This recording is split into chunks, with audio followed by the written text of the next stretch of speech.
cette petite séquence vidéo au cours de laquelle nous allons parler de la dette du Cameroun. La dette du Cameroun m'inquiète, je suis inquiet. La dette du Cameroun est d'environ 13 000 milliards de francs CFA. 13 000 milliards de francs CFA. Voilà, je trouve que c'est trop. Je trouve que c'est trop et je suis inquiet. Je suis inquiet pour nous parce que vous savez, la dette, c'est une affaire du présent, mais c'est aussi une affaire du futur. Donc je suis inquiet pour nous et inquiet pour nos enfants. Nous qui sommes appelés à payer cette dette et nos enfants qui seront appelés à payer cette dette. Je me nomme Simon-Paul Bamboundabo, je suis le ministre de la Défense de l'Afrique, ministre de la Défense du peuple noir, ministre d'un monde multipolaire et ministre de la réciprocité dans les relations entre les États. Quand un État est trop endetté, il perd sa souveraineté. C'est pas bon les dettes. Les dettes, c'est pas bon les dettes. Déjà, aux indépendances, on nous a endettés, des dettes qui n'ont pas de sens, qui sont illégitimes, illégales, etc. On continue de nous endetter. On ne peut pas être souverain avec un tel niveau d'endettement. On ne peut pas. On ne peut pas. D'abord, je vais vous présenter les rapports. Vous savez, vous avez des agences de notation les plus connues dans le monde. On dit Fitch, Moody's et Standard & Poor's. Moi, je ne crois pas à ces agences de notation. C'est des agences qu'on paye. On les paye pour noter les pays. On les paye. On peut aller les corrompre là-bas. Tout le monde est corruptible. On les paye pour donner une bonne note. Vous voyez par exemple, prenons le Sénégal. Vous voyez, le Sénégal vient d'élire un président, les élections, les Occidentaux sont contents, ça les arrange. Allez demander à Standard & Poor's de noter le Sénégal. Vous allez voir, ils vont donner toutes les bonnes notes économiques, le budget, tout ça au Sénégal. Pourquoi? Parce que ça va dans leur ligne éditoriale, ils font la promotion, les Occidentaux font la promotion de la démocratie. Donc quand on vote chez vous, ça se passe bien. Leurs agences vont bien vous noter pour vous flatter afin que vous soyez un exemple pour les autres. Donc, ces agences de notation, tous ceux qui font des rapports là, il faut savoir que ces rapports-là sont faux. En tout cas, les chiffres et les faits, on peut les contester. Il ne faut jamais l'oublier. Les chiffres et les faits, on peut les contester. Parce que tout est politique. Tout est politique ici-bas là. Tout est politique. Même les notations des agences sont politiques. On peut mal noter tel ou tel pays parce que le pays là n'est pas en bon terme avec les Occidentaux. Pour que des investisseurs ne viennent pas, etc. Et pour montrer à la population que vos dirigeants ne travaillent pas bien, il faut les renverser. Vous voyez? Donc déjà, il faut comprendre ça. Ces agences de notation-là, même si c'est des agences africaines, c'est des fausses agences africaines. Tous ceux qui travaillent dans les agences africaines-là, parce que je pense qu'il y a un Ivoirien là qui est en train de mettre en place, ou bien il a déjà mis il revient des États-Unis. Hein, regardez même déjà, il a la nationalité des États-Unis. Vous voyez, la nationalité des États-Unis. S'il met une agence c'est bien déjà, c'est bien, je ne suis pas contre. Mais je ne suis pas contre qu'ils mettent une agence de notation africaine. Mais bon, il faut savoir que ce qui va sortir de là, les notations sont fausses. Les notations sont fausses. Il va faire le travail de son pays. Il est d'origine ivoirienne, mais il va faire le travail de son pays, de son deuxième pays. Il faut toujours... Les agences de notation, les rapports qui sont écrits, c'est faux. On paye des gens pour écrire des bons rapports sur tel pays, des faux rapports sur tel pays. C'était pour dire ça. Donc moi je dis, l'endettement n'est pas bien. Moi je suis contre les pays qui s'endettent. Vous avez vu les pays comme l'Algérie, ils ont réussi à ne plus s'endetter. L'Arabie Saoudite ont réussi à ne plus s'endetter. Et vous voyez les pays africains, nous avons presque, les pays noirs, l'Afrique noire, nous avons presque les mêmes richesses. Eh bien, c'est nous qui passons tout notre temps à nous endetter. On sait, c'est le travail des Occidentaux. C'est les Occidentaux qui nous poussent à nous endetter parce que c'est une chaîne. L'endettement est une chaîne. Regardez votre dette. La dette du Cameroun, 13 000 milliards. Vous pensez que le Cameroun peut sortir du franc CFA? Il ne peut pas sortir du franc CFA. Il ne peut pas. Parce que dès que tu sors du franc CFA, on va te mettre pression. C'est pourquoi vous voyez même l'AES, c'est difficile de sortir du franc CFA. Sauf si par exemple vous vous mettez comme à 2, à 3, voilà, vous dites vous allez sortir de là. Bon, mais avant ça, vous faites un effort déjà, peut-être de réduire votre dette à un taux raisonnable. Voilà, bon, mais seul, le Cameroun aurait pu faire ça avec Centrafrique, etc., se mettre ensemble et sortir du franc CFA. Mais bon, il y a des choses comme ça. Bon, il y a aussi peut-être les secrets des présidents. Vous savez, Paul Biya, par exemple, il est là depuis 62. 62. Il a commencé à travailler dans le gouvernement. Il a beaucoup de secrets avec les patrons, là. Donc, il a aussi peur des secrets.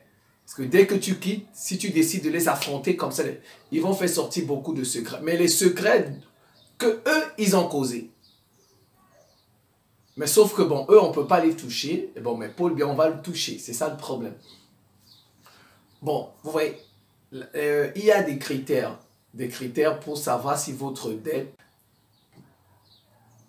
Voilà, donc, il y a des critères pour savoir si votre dette est viable ou elle n'est pas viable. Elle est soutenable ou bien elle n'est pas soutenable. Mais ça, c'est ce qu'on appelle de la théorie. C'est la théorie. En théorie, il y a par exemple votre production de richesse qu'on appelle le PIB. On regarde ce que votre pays est capable de produire. Voilà, et on compare ça à votre dette. Si votre dette, par exemple, c'est 50% de votre PIB, on dit que vous pouvez toujours vous endetter.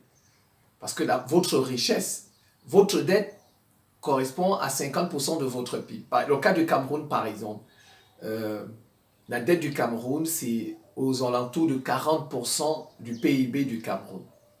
Donc, en fait, théoriquement, la dette du Cameroun est soutenable. Donc, la richesse produite au Cameroun peut payer la dette du Cameroun. Ça, c'est la théorie. Donc, quand on vous donne, par exemple, les chiffres de la dette, le stock, l'ampleur, par exemple, comme je vous dis, 13 milliards, il ne faut pas seulement se limiter à ça. Parce qu'il y a des critères pour savoir si votre dette est bonne ou elle n'est pas bonne. On dit soutenable ou n'est pas soutenable, viable ou n'est pas viable. Mais ce sont des critères, comme je dis, c'est des critères théoriques. Je vais vous expliquer d'abord comment on s'endette ou bien pourquoi on s'endette. Vous savez, chaque État a un budget. Le budget, c'est quoi? Le budget est constitué des recettes de l'État et il est constitué des dépenses de l'État. Vous savez, nous avons tous des recettes. Par exemple, notre salaire, c'est une recette.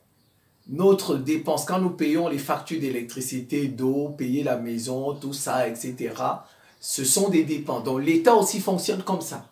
Par exemple, payer les fonctionnaires, ce sont les dépenses de l'État. Construire des routes, des hôpitaux, ça fait partie des dépenses. Alors, l'État, où est-ce qu'il trouve cet argent? Il trouve cet argent dans les impôts et les taxes, globalement. C'est ça les recettes de l'État, globalement. Bon, mais parfois aussi, il peut trouver ses recettes dans la vente de ses matières premières.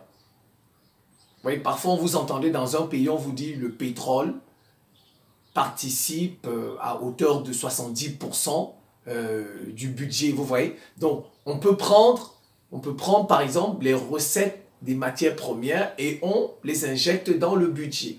Donc, globalement, vous avez les recettes du budget, ce sont les impôts, ce sont les taxes et parfois la vente de certaines matières premières. Maintenant, quand les recettes et les dépenses de l'État sont égales, par exemple, les recettes de votre État, c'est 100 000 francs CFA. Les dépenses de votre État, c'est 100 000 francs CFA. On dit qu'il y a équilibre budgétaire. Vous voyez, il y a équilibre. Le budget est équilibré. Maintenant, si vos recettes, c'est 200 000 francs CFA, vos dépenses, c'est 100 000 francs CFA. Vous voyez, vos recettes dépassent vos dépenses. On dit qu'il y a excédent budgétaire. Voilà, on dit le budget excédentaire. Maintenant, il peut arriver que ce soit le contraire. Par exemple, vos recettes, c'est 100 000 francs CFA et vos dépenses, c'est 200 000 CFA. On dit qu'il y a excédent budgétaire. Et on dit qu'il y a déficit budgétaire. Voilà, et le budget est déficitaire. Donc maintenant, comment vous faites pour combler ça? Parce que, regardez, vos recettes, c'est 100 000. Ce que vous devez dépenser, c'est 200 000. Donc vous voyez, vous avez un déficit de 100 000. Alors, les 100 000 qui vous manquent là, vous allez vous endetter alors. Vous vous endettez. Voilà, les 100 000 là, on s'endette. Donc, on peut s'endetter dans le pays. Par exemple, c'est le cas des Japonais, par exemple. La dette du Japon, déjà, ils ont une grande dette, mais c'est une dette nationale. Parce qu'ils s'endettent auprès des Japonais. Bon, voilà, il y a des pays qui s'endettent à l'extérieur. Voilà, à l'extérieur, ça donne la dette. Il y a la dette intérieure et la dette extérieure. Vous voyez, c'est comme ça qu'on s'endette. Alors, maintenant, mais quand on s'endette à un taux. Il y a un taux. C'est comme un taux. Vous allez prêter, n'est-ce pas? Il y a un taux auquel on vous prête l'argent. Les taux, parfois, peuvent être négatifs. Parfois, ils peuvent être positifs. Négatifs pour certains pays qui sont très bons, comme l'Allemagne. C'est des pays comme ça qui s'endettent à des taux négatifs. Il y a des pays même qui s'endettent à des taux négatifs. Nous, en tout cas, on ne s'endette pas à des taux négatifs. Parfois, c'est à des taux très élevés, ou en tout cas moins de 10% parfois. Juste, vous voyez, 7, 8, 9%. C'est trop. Vous avez des pays qui s'endettent à des taux négatifs. Parce que, bon, on dit qu'ils sont solvables. C'est des bons prêteurs. Ils remboursent toujours leurs dettes. Alors nous, parfois, c'est autour de 6. Bon, je ne connais pas le taux d'endettement. Et puis, dans les taux, il y a les taux fixes et il y a les taux variables. Je ne sais pas si vous comprenez. Donc, on peut s'endetter à des taux fixes. Par exemple, c'est 7%. Comme ça, 7%, 7%. Et bien, il y a des taux variables. Parfois, vous endettez aujourd'hui à 7%, demain c'est 8%, après demain c'est 9%. Vous voyez, le remboursement aussi sera variable. Il va tenir compte des taux auxquels vous vous êtes endetté. Mais on s'endette aussi en fonction comment je vais dire ça? Le taux de change. Vous voyez, parfois, il y en a qui peuvent s'endetter en dollars. Vous pouvez vous endetter en euros. Vous pouvez vous endetter en francs CFA.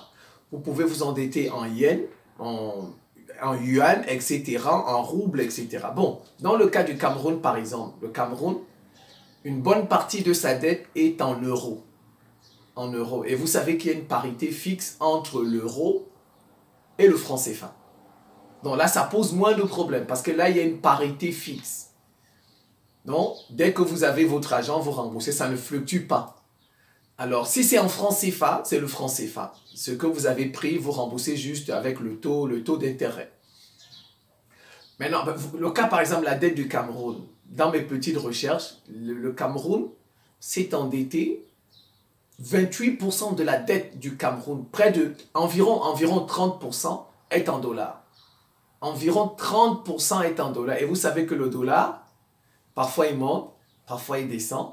Donc, le jour où il monte, il va gonfler votre dette. Le jour où vous avez la chance où il descend, il va gonfler, il va diminuer votre dette. Vous voyez, il y a le taux de change auquel vous vous endettez aussi. Donc, il y a le taux d'intérêt et il y a le taux de change. Il faut tenir compte de tout ça. Maintenant, qu'est-ce que je peux encore ajouter?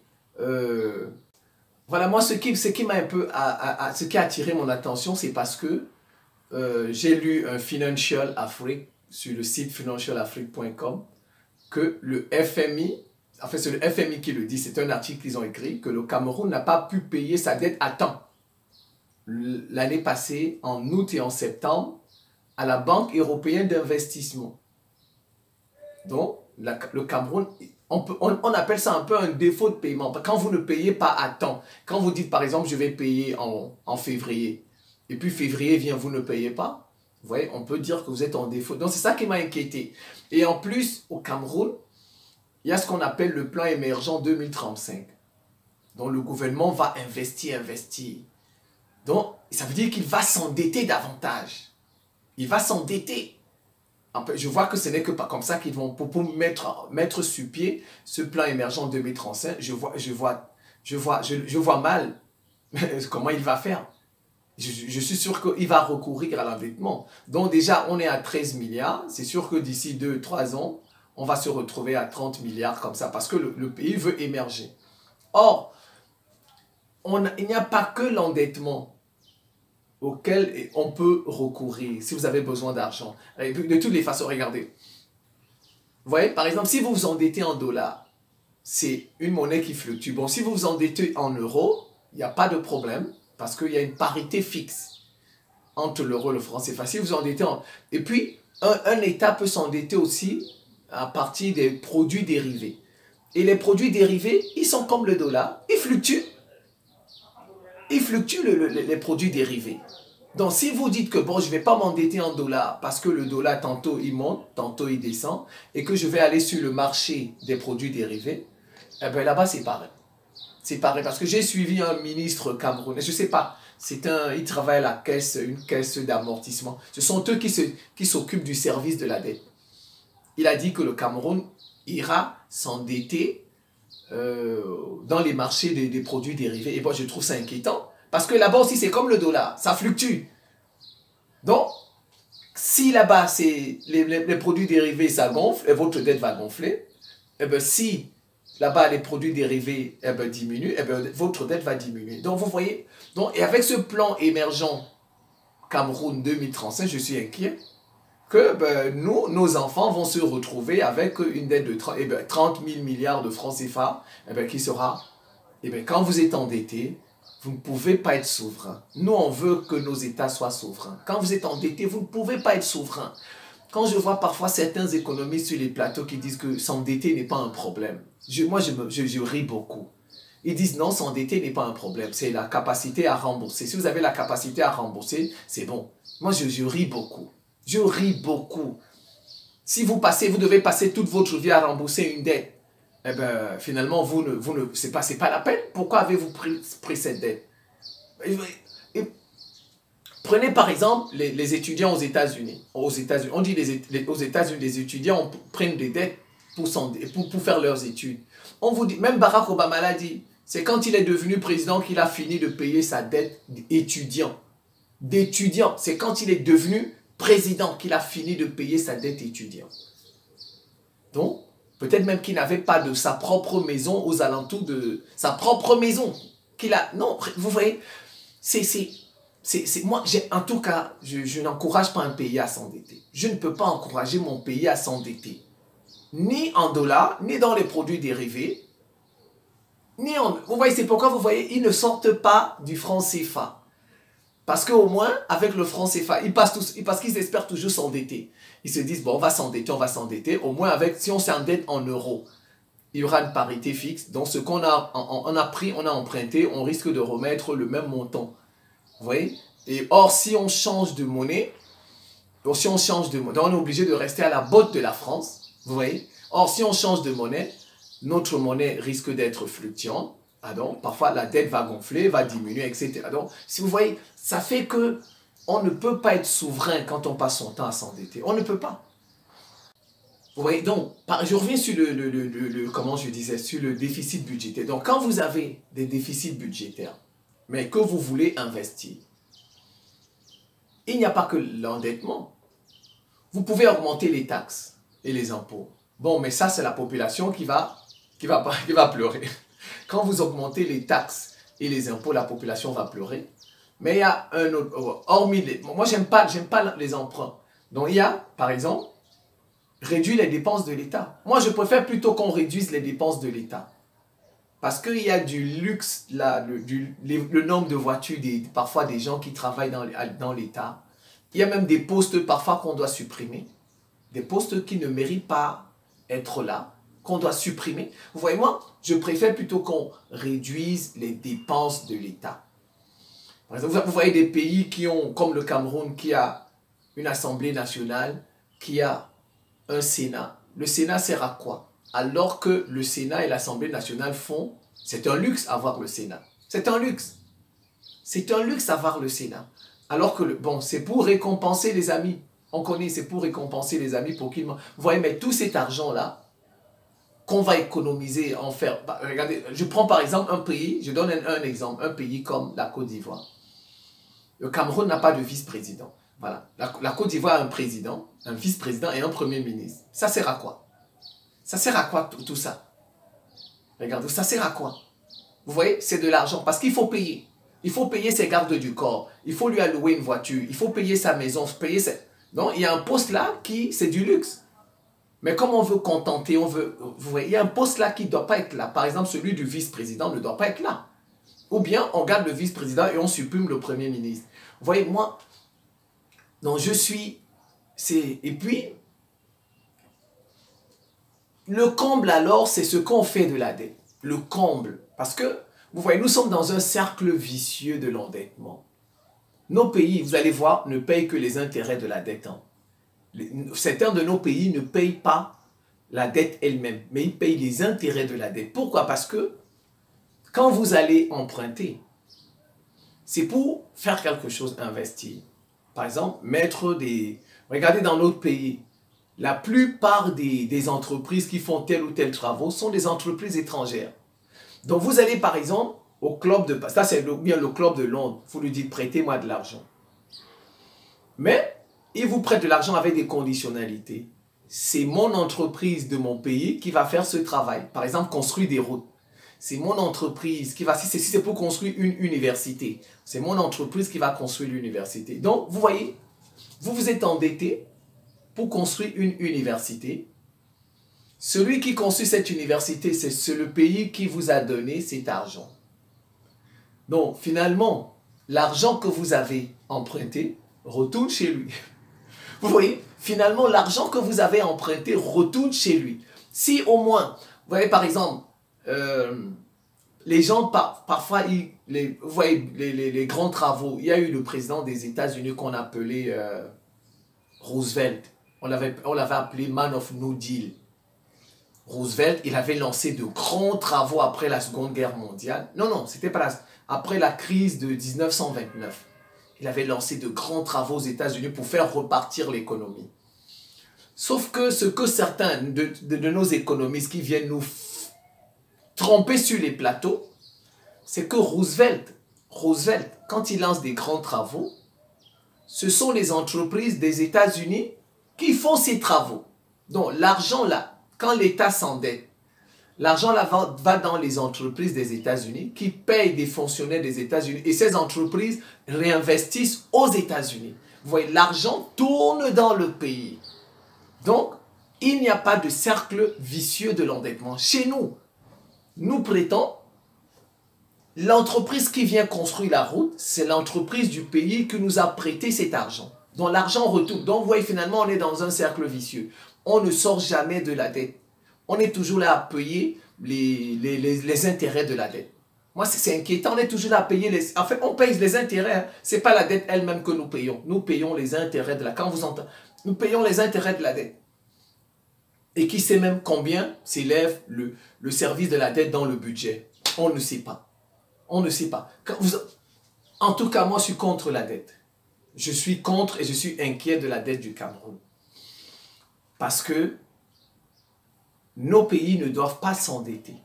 Ils ne doivent pas s'endetter. Il faut réduire les dépenses de l'État. Voilà.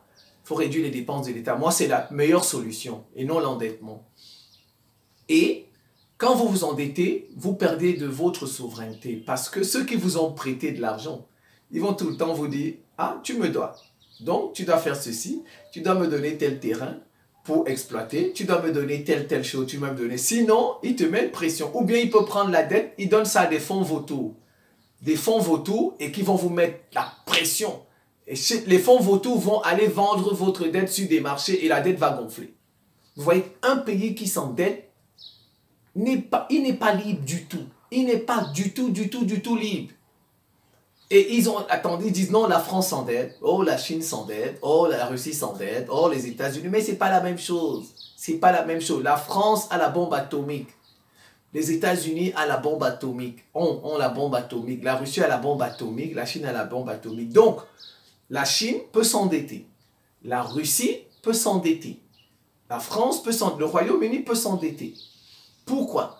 Parce que si la France décide de ne pas payer sa dette, vous ne pouvez pas toucher un avion d'Air France. Vous ne pouvez pas. Vous, le créancier, celui qui a prêté de l'argent, il ne peut pas toucher les biens de la France. Il va dire non, je vais saisir Air France. Il saisit Air France. La France lui envoie un drone, un missile dans sa maison. Boum, le bombarde. Vous voyez? Un pays comme ça peut s'endetter. Parce que même le créancier n'a aucun moyen de pression sur lui. Mais le Cameroun, est-ce que le Cameroun peut menacer son créancier? Il ne peut pas menacer son créancier. Le Cameroun n'a pas de bombe atomique. Donc le créancier, par exemple, qui, le jour où il a besoin de son argent, il va dire, oh, remets-moi mon argent. Moi, j'ai besoin de mon argent. Le Cameroun dit, je n'en ai pas. Il peut envoyer, il dit à son pays, par exemple, s'il est français, il dit à son pays, envoie 2 avions de chasse, saisir l'avion du président. On va saisir l'avion du président. Vous voyez? On a saisi. Regardez, la guerre en Ukraine, est-ce qu'on n'a pas saisi les biens de la Russie? Même un pays qui a la bombe atomique, on a saisi. À plus forte raison, nos pays qui n'ont pas de bombe atomique. Quand je vois parfois des gens sur des plateaux qui disent « Non, ce n'est pas un problème s'endetter. L'essentiel, c'est qu'est-ce qu'on fait de l'endettement? Si vous vous endettez pour investir, parce que le plus souvent, ils disent, ils sont rigolos, hein. Parfois les gens que je vois sur les plateaux de télévision. Mais moi, ils ne me trouvent pas sur les plateaux. Je vais tellement leur passer un savon qu'ils ne vont plus parler de la dette. Regardez ce qu'ils disent. Ils disent que ce n'est pas un problème de s'endetter. Mais tout dépend de ce qu'on va faire de la dette. Voilà, si par exemple, vous vous endettez pour aller acheter une chaussure, pour aller acheter un téléphone, c'est là où la dette n'est pas bonne. Voilà, la dette n'est pas bonne. Parce que vous êtes obligé de prendre dans votre salaire, dans votre recette pour payer la dette. Et si vous n'en avez pas, eh ben, vous serez en défaut de paiement. Mais si vous vous endettez, par exemple, pour ouvrir une entreprise. L'entreprise va rapporter et vous serez capable de rembourser la dette. Donc, s'endetter, ça dépend de ce que vous allez faire de cette dette. De ce que vous avez emprunté, tout dépend. Si c'est pour investir, il n'y a pas de problème. Maintenant, si c'est pour manger les choses de la vie, le luxe, tout ça, c'est là où c'est pas bien de s'endetter. Mais comme je viens de dire, il y a tellement de critères pour s'endetter. Le taux de change, le taux d'intérêt, vous avez, comment j'ai dit, le créancier. Voilà, le créancier, vous devenez son esclave. Vous devenez l'esclave du créancier, c'est tout. Quand vous vous endettez, vous devenez son esclave. Vous perdez votre souveraineté. Parce que vous n'avez pas de bombe atomique pour lui dire hey, mon ami, je sais que je te dois. Donc, mais je vais te payer quand j'en aurai. Vous ne pouvez pas lui dire ça. Vous ne pouvez pas lui dire. Parce que vous n'avez pas la bombe atomique. Le Cameroun n'a pas la bombe atomique. Pour lui dire, mon cher ami, fais attention. La France peut s'endetter, oui, mais elle a la bombe atomique. Tu ne peux pas attraper un avion d'Air France. Tu ne peux pas. Tu ne peux pas saisir des Français, des ressortissants français, dire eh ben, on va vous attraper. Si votre État ne me rembourse pas mon argent, on ne vous libère pas. Tu ne peux pas faire ça. Parce que si tu fais ça, la France va te bombarder. Le Cameroun ne peut pas faire ça. Oui, même si on prend l'argent pour investir, d'accord. Mais tu perds ta souveraineté. Vous voyez, c'est pourquoi nous n'arrivons... En fait, c'est l'un des critères pour lequel, vous voyez, le Cameroun ne sort pas du franc CFA. Parce qu'il est endetté. Ses créanciers peuvent lui dire, eh ben, si tu sors du franc CFA, tu vas nous rembourser notre argent, hein, ou bien on va te donner notre argent au fond vautour. Hein. Donc vous voyez, vous perdez votre souveraineté. Absolument, vous perdez votre souveraineté. Donc, moi, ça m'inquiète. Et surtout, comme j'ai dit, avec les plans le plan émergent Cameroun 235, le gouvernement va s'endetter, parce qu'il veut construire des infrastructures, etc., etc. Eh bien, seulement que c'est nous qui allons payer ça. Ou bien nos enfants qui vont payer ça. C'est nous. Et on sera dans un cycle infernal. On sera seulement là pour payer les intérêts de la dette. Pourquoi? Parce que quand on va s'endetter, le pays, il va nous donner des conditionnalités, ou bien il va dire, ben, prends les entreprises, si on va auprès d'une banque, la Banque européenne d'investissement, ils vont te dire, prends les entreprises européennes pour construire ton pont. C'est pourquoi vous voyez parfois dans nos pays, vous voyez, c'est telle entreprise, parce que vous ne comprenez pas pourquoi c'est telle entreprise qui construit telle ou telle chose. Parce qu'il y a des pressions comme ça. Celui qui vous prête de l'argent, il vous dit, prends les entreprises de mon pays pour construire tel ou tel projet. C'est tout. Donc l'argent même que vous avez emprunté retourne chez lui. En tout cas, jusqu'à 80-90% retourne chez lui. C'est comme ça. Et on est là, vous voyez, on tourne en rond, on tourne en rond. Mais en tout cas, je suis inquiet. Moi, j'ai dit ce que j'avais à dire. On peut réduire les dépenses de l'État. Le Cameroun n'a pas à aller s'amuser avec, s'endetter en dollars. Il n'a pas à aller s'amuser dans les produits financiers, parce que tout ça, c'est fluctuant. Le jour où ça monte, votre dette est colossale. Eh bien, Dieu merci, le jour où ça descend, votre dette diminue, mais vous n'aurez pas pour rembourser. Si au moins, le jour où ça descend, mais rien ne vous garantit que le dollar va descendre, oui, les produits dérivés vont descendre. Voilà. Et vous voyez, on ne peut pas sortir du franc CFA parce que ça nous arrange la parité fixe avec l'euro. Au moins, la dette qu'on a avec les entreprises européennes ou bien avec l'Union européenne, en un mot, la dette ne monte pas, elle ne descend pas parce qu'il y a un taux fixe. C'est pourquoi vous voyez, on ne sort pas du franc CFA. En tout cas, l'une des choses qui fait qu'on ne sort pas du franc CFA. Vous voyez aussi peut-être les secrets. Ils ont les secrets, ces présidents, avec beaucoup de choses qu'ils ont faites. Vous voyez, c'est ça le problème. Bon, je pense que je vais m'en tenir là. C'est la fin de cette petite séquence vidéo. Je vous remercie pour votre attention et à très bientôt.